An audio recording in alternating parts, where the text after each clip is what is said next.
So welcome back to the channel, guys and girls. If you haven't subscribed to the channel, please show your boys some love and subscribe to the channel, Dice FX Academy. Today we are back again with another update from Dice FX Academy, which is trend and how to draw a trend line. So with that being said, let's get into what we have for today. So for today we have what is a trend. Of course, you need to know what is a trend before even knowing how to use it, to use the trend line. You have to know what the trend line is before you can even apply it. Now on this series we said that a trend line are diagonal support and resistance drawn across price to show areas of sensitivity. Do you see? In order to be able to use trend line, you must first find out the current trend of the market. Yes, you must know the current trend of the market. Now we said that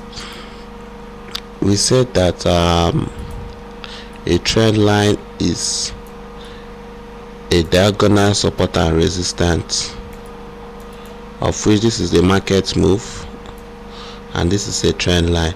And for it to be able to use a trend line, you must be able to spot out the market trend, if the market is in an upward trend or downwards trend.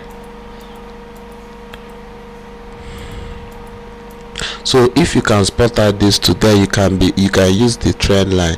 So with that being said, let's get back to it. The importance of trend line. One, the trend line will help you to determine the trend.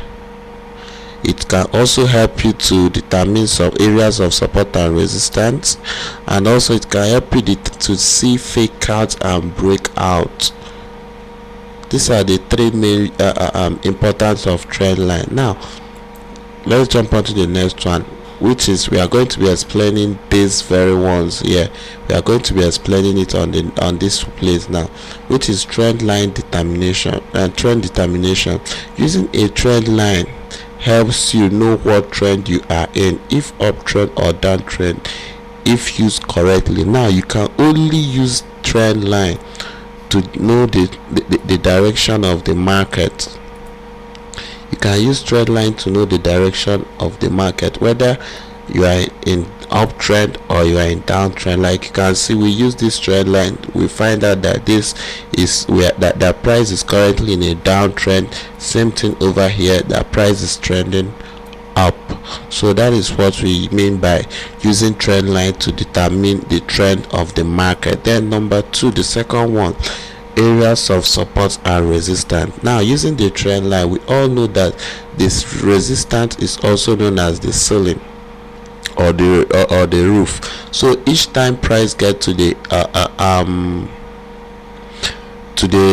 top of the trend line, we see it as a resistance. Each time we get to the bottom, we see it as support. So using the trend line will also help us to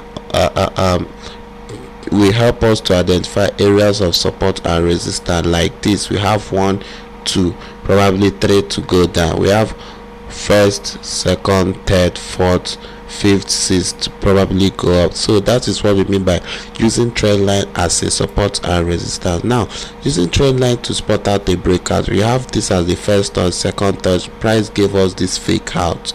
This is a very bad fake out that might caught a lot of traders thinking that this is a lead test and a continuation to the downside, to the upside. Guess what? Price went back to the trend of which you established here, continue in its downtrend. Same thing, yet help you to spot out breakout, of which it went out of this trend, came back as a retest on this trend line, now dropped tremendously. Now how to draw trend line. In order for you to be able to use the trend line correctly, you must understand the market movement. And what is this market movement? This market movement means highs and lows.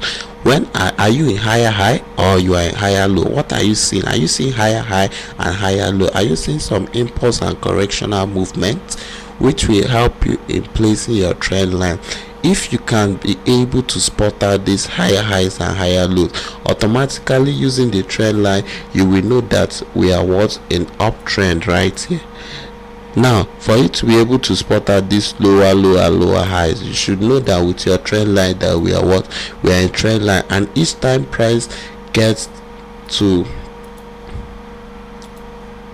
and each time price get to this trend line, you sell off. Each time price get to this trend line, you sell up. And we all know that a sell in a downtrend is an impulsive move, and a buy in a downtrend is a correctional move. So buying on a trend line should be a scalp kind of buys. You buy, you scalp, you get out. But with sell, you hold it up until the downside. So same thing here. When it gets to the resistance, to the support of this, you buy, because you're expecting, we are in a bullish channel, so you are buying at the support. Once you sell here, you are looking for short-term sales, but the buys are for long-term buyers. So hope you understand this too. So right here we have, then your trend line should be placed across the high and low, just like I said. Once you identify this higher, lower low, lower high, lower low, lower high, lower low, once you are able to identify this, then use your trend line to place on it, across it, to be able to form a channel, and also to help you determine a trend of the market. So with that being said, note, this is what I want you to know. For a trend line to be valid, you just need minimum of 2 touches, of which a trend line can just be, let's say, minimum of 2 touches. Let's say we have this, the minimum of 2 touches might be first, second touch. For this to be a very strong trend, you need the minimum of 2 touch, first, second, or you need this as first, second touch to make it a strong touch. Now 1, 2 touch. On the third touch, you're expecting what? A move to the upside. 1, 2 touch. On the third touch, you're expecting a push to the downside, therefore establishing this as a trend. So that is it for today's video, guys.